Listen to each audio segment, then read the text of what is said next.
Welcome back. You're watching NewsX. I'm Uday Pratap Singh. The Indian Army Chief, in strongest possible words, has clearly rejected the 1963 agreement between Pakistan and China on the Shaksgam Valley.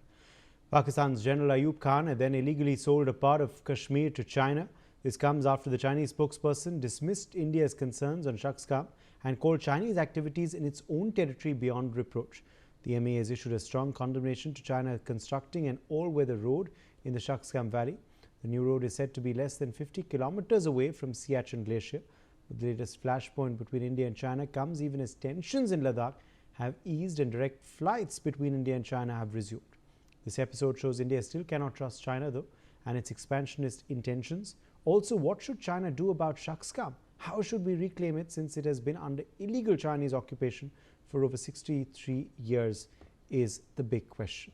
Ambassador Suresh Kul, former diplomat, is joining us live. Major General Dhruv Katoch, defense expert, is with us on the broadcast. Sumit Peer, political commentator, joins us live. Rajan Khanna, author, is also with us now on the broadcast. Let me make a start with you first, Ambassador Goyal, on what you make of these latest comments by the Indian Army Chief. Also, the Ladakh LG rejecting these Chinese claims and assertions. Uday, since I've dealt with China professionally from the MEA as a foreign service officer, desk officer, no doubt, and I've served in China, I'm going to take a completely unbiased, not unbiased, wrong choice of word, but dispassionate kind of a position as it stands at the moment. Shaksgam Valley was handed over by Pakistan to China as a part of the 1963 agreement, which we objected to clearly.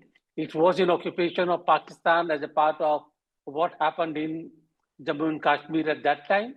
They handed over to China. We objected. Ever since then, China has been occupying Shaksgam Valley as part of what they claim as part of Xinjiang. Again, today, when the army chief said the Shaksgam Valley is part of Indian territory, correct position, it is part of Indian territory, which is in illegal occupation of China as a result of Pakistan handing it over to China.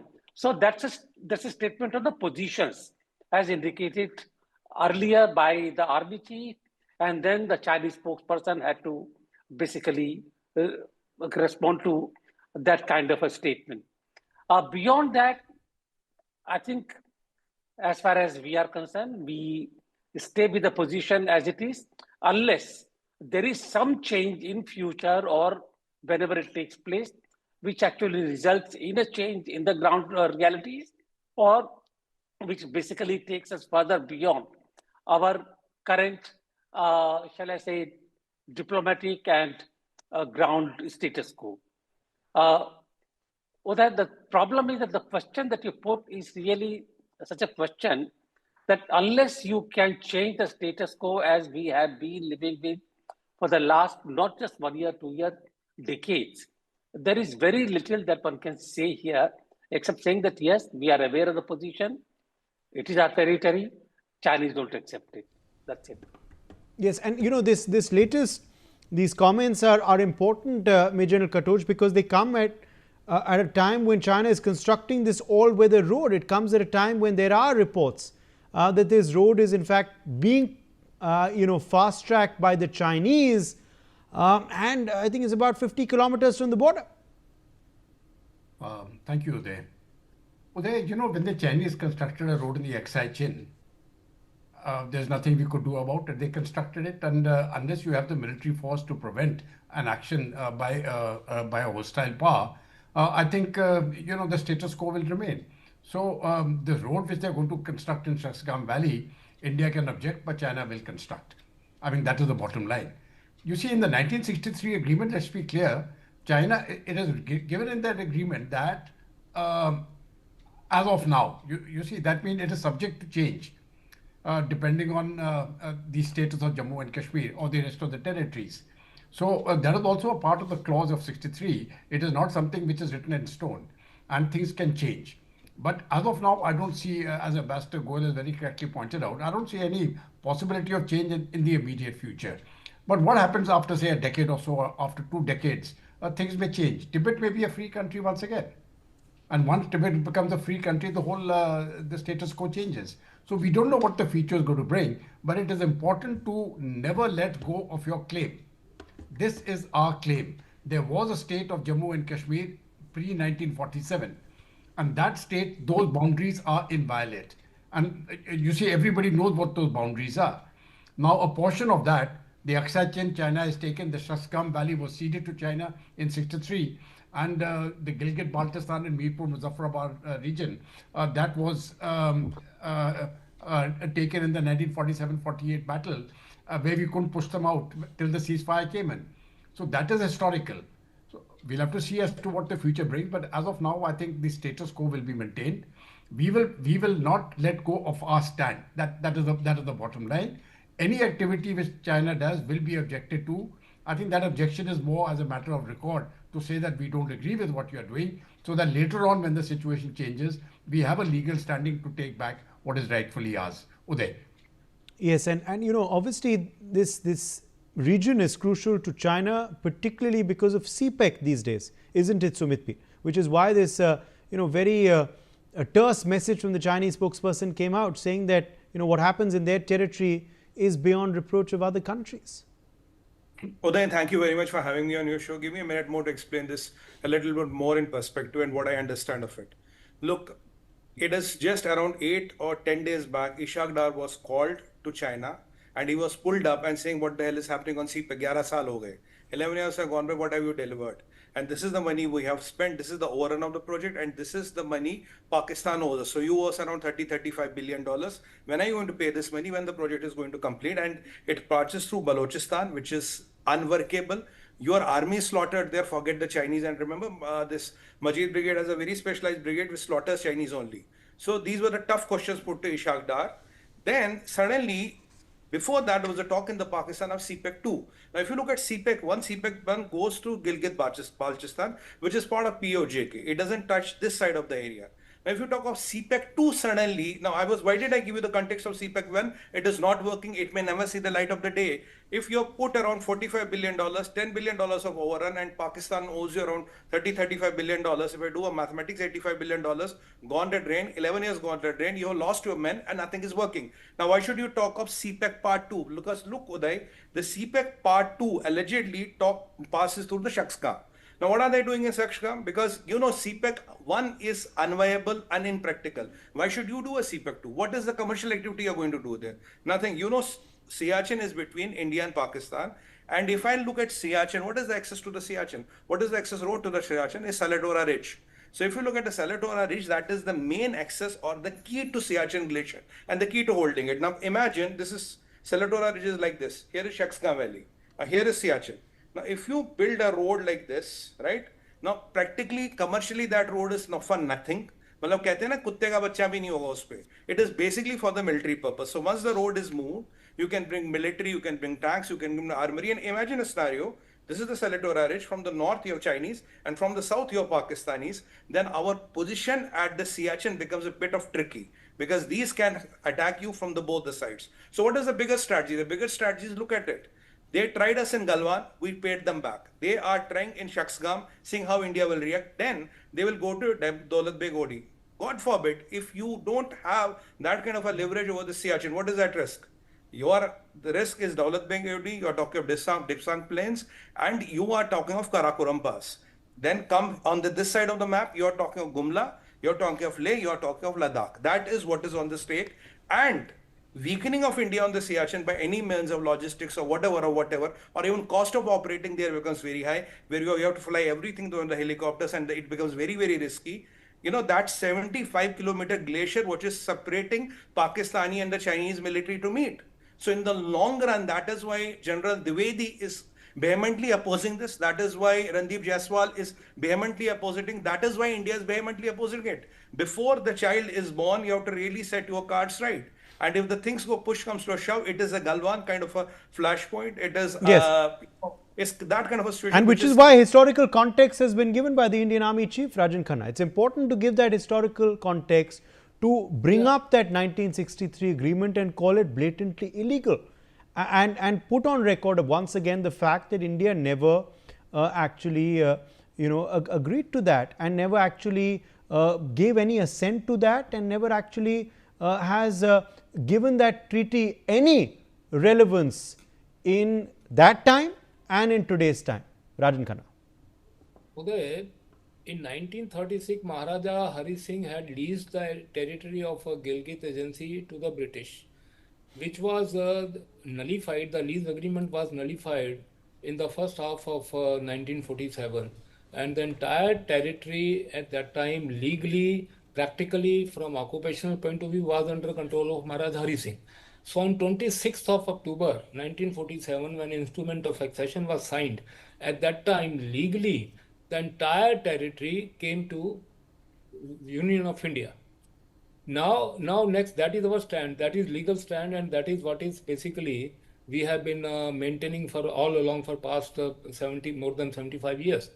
What Pakistan says this is a disputed territory. Pakistan still harps upon the two resolutions passed by the UN at that time. The first one was that they had to vacate the territory and then a plebiscite will be held there. Now coming back on the Pakistani stance, tell me one thing, when even they concede that this is disputed territory, something which is disputed, how can they cede? How can they yield 5,120 kilometers of that territory to China? So the locus standi of Pakistan itself is completely defeated, even by their own stance. So another thing, 1963, when this agreement was signed by them, we never, created any uproar at that time. Why were we silent? In 1963, then onward also, and you know what happens when we are so, our leaders were so defeatist in their minds when they used to say that not even a blade of grass is grown there. Tell me one thing, even today, not even a blade of grass grows there. The territories, all these things, geographies, when the people are now the international powers, they are vying for Arctic region because they know tomorrow this is going to be of very strategic importance. People like Trump, they are vying for Greenland, because today Greenland, hardly 50,000 people stay there. But from strategic angle, from tomorrow's angle, it is very important territory. We people were never futuristic. We never thought. Okay, today, we thought, all right, this small chunk of Gilgit agency, which has been ceded by Pakistan too, we never, visualize the future at that time. Now the problem is that the game plan, this string of pearls, the biggest string of this pearl starts from this Shaksgam Valley, Khanjura Pass, which comes from there to KPK of Pakistan. Then two routes are taken. One comes through Punjab, another from Balochistan, and converges at Gwadar. Now the thing because that is a place from where it is, you see, 35 billion, as Sumit had pointed already, the people had invested. Another 10-15 billion again, if they invest, that is that project. But strategically, tomorrow, say, Operation Sindoor 2 is enacted. At that time, just make the war game. Okay, what if China comes on CPEC strategically, because as it is the last, the war in May, what we fought was 100% fought with the General will cooperate. Yes. With the Chinese equipment, PL-15 Chinese, 150 kilometer range, they are not basically at that time authorized to export, because yes, under MTCR, you are authorized to export only 145 kilometer range, and they gave them missiles of 300 kilometer range, PL-15. And J-10C Chinese, J-17 Chinese, everything is Chinese. Tomorrow, from strategic angle also, I'm not talking about the economic aspect of CPEC. Tomorrow, strategically also, if they come there, what is going to be our position? Okay, let me take that to you, Ambassador Goel. The exchange of words, though, does come at a time when, on the face of it, relations are improving. It comes at a time when the tensions in Ladakh have eased, when direct flights also have resumed. What can be read into that? Uday, let me look at it really from the real political and the strategic point of view. All the arguments I'm hearing about the agreements in 63, the accession instrument, I mean, these are all familiar arguments. I've listened to them so many times. The real situation really at this step is that There is a certain area which is Indian territory, is in Chinese occupation. Discussions have been going on in terms of reclaiming that area for a long time, number of years. Even before 1962 happened, from 1957 onwards, there have been several rounds of border talks. All the documents are available in the archives, and all these arguments have been given over there: who occupied what, who was having the administrative control in what territory, who owned what, etc. All these things have been discussed threadbare. India and Pakistan, in terms of the accession instrument, all these are part of the record. The real situation now is what actually exists. Shaksgam Valley is in Chinese occupation. Pakistan handed over the thing to China. And we are now talking about the geopolitical situation in the area: India, China, Pakistan, USA on the other hand, who was actually seemed to be a friend of India and who basically now seems to be turning colors, changing things, and we need to deal with the changing situation rapidly. And therefore, my contention remains the same. We continue to assert our claim on the territory. It is our territory. We continue to realize what the real situation now is. We continue to defend the positions that we are holding on to, and we will continue to do so. At the same time, we have to basically deal with China at a strategic and the political level. You can't escape it. Yes. China is there to the north. China is a neighbor which has grown in stature over a period of time. 1962 was different. Today, China is a very, very different country, really. And we have to deal with it. Yes. We can't escape it. It does clearly show then, Major Katoch, also that, the fact is that yes, you can strive for better relations with China, and that is what has happened over the course of this latter half of 2025.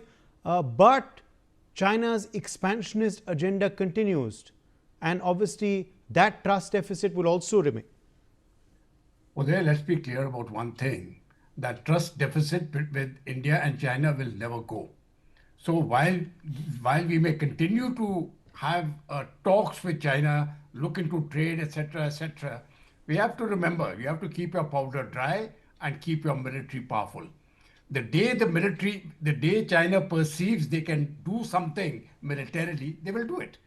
I have met, just as a matter of interest, a few years back, about 6 or 7 years back, I was in China, and I met one of the young officers. And in a weak moment, he told me, we were talking about Taiwan.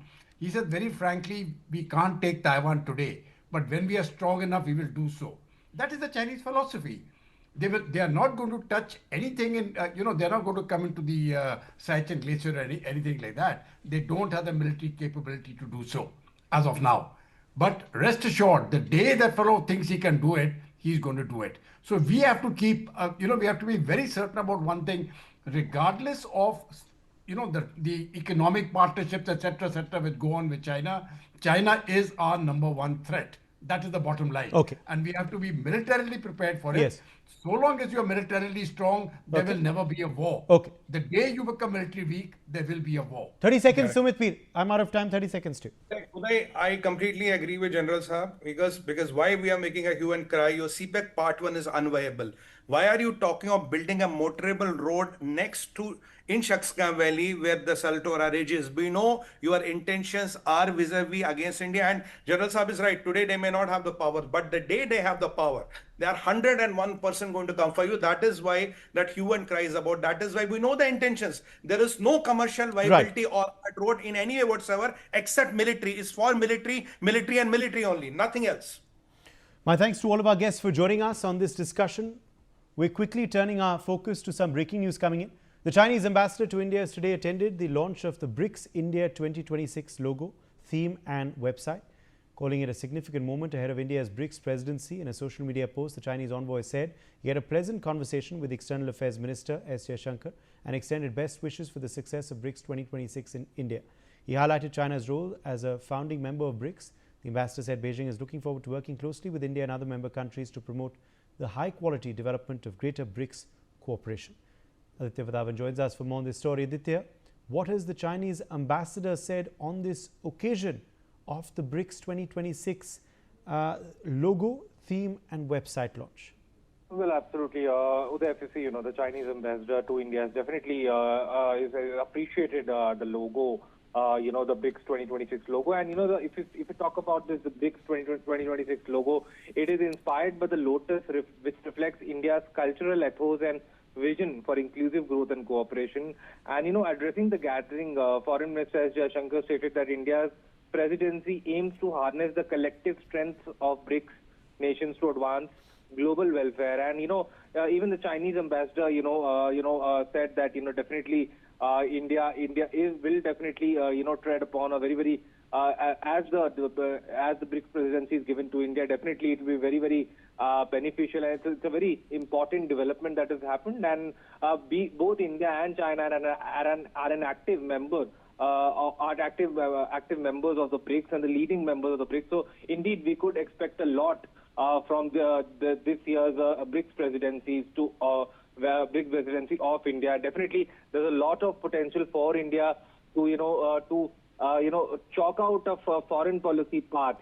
Among these global geopolitical tensions that are going around. Uday, back to you. All right, more breaking news, in fact, also coming in this hour from Jammu and Kashmir. A suspected Pakistani drone has been spotted along the line of control in Rajouri a short while ago. Security forces have been put on high alert following the drone sighting. Monitoring operations are currently underway. Further details are awaited as forces assess the situation amidst this drone threat along the LOC. In fact, the Indian Army has just opened fire on a suspected Pakistani drone in the KG sector of Poonch. A high alert has been sounded in the area following the drone sighting and engagement. Security forces are on heightened vigilance as the situation continues to be monitored. These are, of course, the latest reports coming in with regards to this drone sighting in Jammu and Kashmir. A drone, of course, being sighted there. Meanwhile, more breaking news coming in. A massive anti-terror operation has been launched in the Dachigam forest area after security forces received intelligence inputs about the presence of 3 terrorists. A joint operation by security forces are underway, with additional reinforcements being deployed to track down suspects. More details are awaited on this operation.